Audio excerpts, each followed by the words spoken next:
In 2013, I went on an 8-day backpacking trip with 10 other artists from across the country on a unique residency excursion with Signal Fire. It was during that immersive wilderness experience that my love for the mountain blossomed. I envisioned making a paper mountain and surrounding it with 4 prints, each showing a different face in a different printmaking technique. This idea continued to evolve, and after several iterations, in 2017, I made a clay mountain where I carved the negative space around 99 words that I had collected during that trip with those artist friends. A mold was made from the mountain and 2 plaster casts were poured.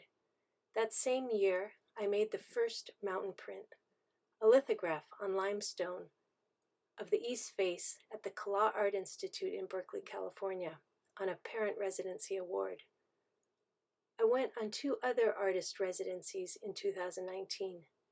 Pine Meadow Ranch in Sisters, Oregon, where I made Sumi ink animal drawings, and In Cahoots in Petaluma, California, where I worked on the west face etching and north face wood engraving.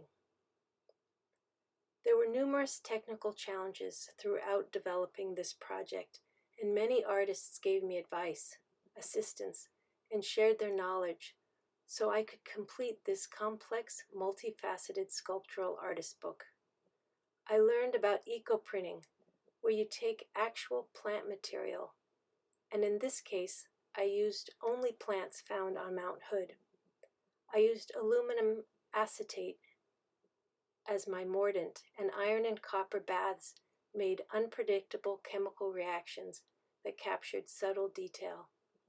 Heat and pressure transferred the natural plant dye to the paper.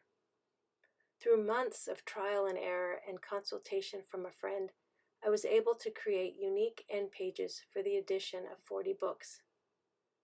I also learned about wood engraving, solar etching, digital file creation, pigment harvesting and processing for the handmade paper mountains.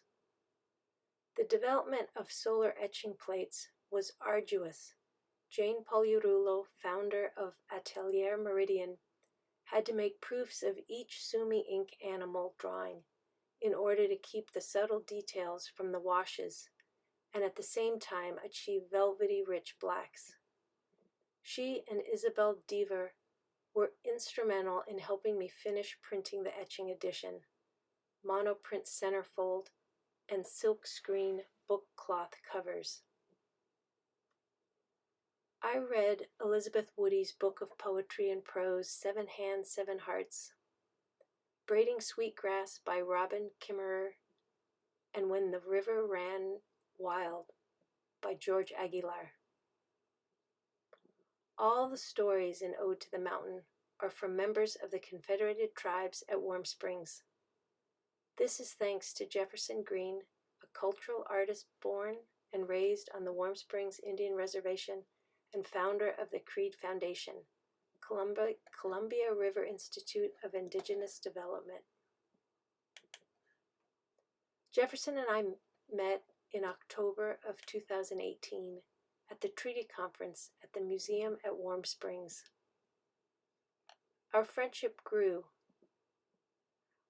I applied for grant funding, and thanks to the Regional Arts and Culture Council, the Oregon Arts Commission, the Holly Ford Family Foundation, the Puffin Foundation, the Roundhouse Foundation, CBAA, and Artadia, I was able to complete this enormous project.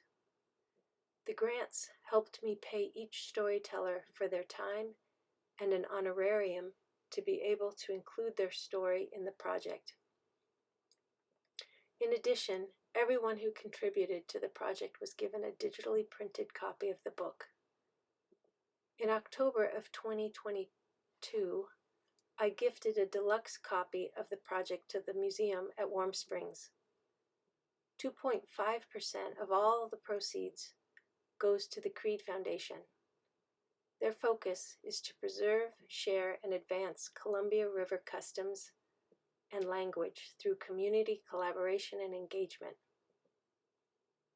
And 2.5% goes to BARC, a nonprofit whose mission is to transform Mount Hood National Forest into a place where natural processes prevail, where wildlife thrives, and where local communities have a social, cultural, and economic investment in its restoration and preservation.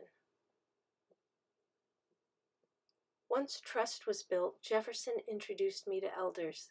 I met Arleta Roan and Myra Johnson Orange. Myra was very supportive of the project from the beginning. She wrote the story Badger and Hummingbird for the project, and her granddaughters, Nadia Smith and Dominique Walker, also contributed stories. Later in the summer of 2019, I camped at Warm Springs with my son Max. Jefferson took us to the homes of Arlene Ballou, Bucky Holliday, Myra Johnson Orange, and we also met Don So Happy. Jefferson recorded our conversations and later shared them with me. He also shared 3 other stories he had heard from his grandmother. I listened to the recordings and grew a deeper understanding of my project. I'm a visual artist, and I was caught up in all the visuals, but the heart of this project is in the stories.